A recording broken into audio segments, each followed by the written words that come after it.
చిక్కుడుగాయ టొమాటో చక్కగా బాయిల్డ్ ఎగ్స్తోని చేసుకుందాము. కర్రీ అయితే చాలా సింపుల్గా అండ్ చాలా టేస్టీగా ఉంటుంది.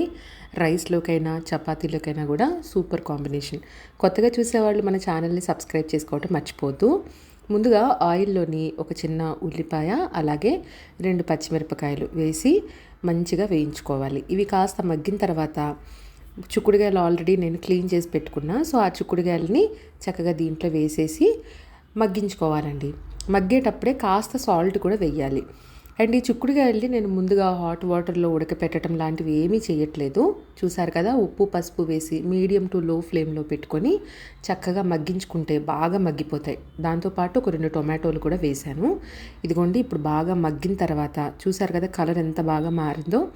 దీంట్లోని సరిపడా కారము ఉప్పు వేసుకొని కాస్త వాటర్ వేసుకొని ఈ కర్రీ అనేది ఉడికేటప్పుడు బాయిల్డ్ ఎగ్స్, మీరు ఎన్నైతే తినాలనుకుంటున్నారో బాయిల్డ్ ఎగ్స్ దీంట్లో వేసేసుకోవటమే. లేదంటే కనుక గుడ్డు మామూలుగా పగలు కొట్టి కూడా వేసుకోవచ్చు, బాయిల్డ్ ఎగ్గే కాకుండా. అలా కూడా చాలా బాగుంటుంది. కర్రీ అయిపోయి ఒక 5 నిమిషాల ముందు చక్కగా గుడ్డు పగలగొట్టి వేసేసిన చాలా టేస్టీగా ఉంటుంది కర్రీ. ట్రై చేయండి తప్పకుండా. చాలా సింపుల్గా సూపర్ టేస్టీగా ఉంటుంది.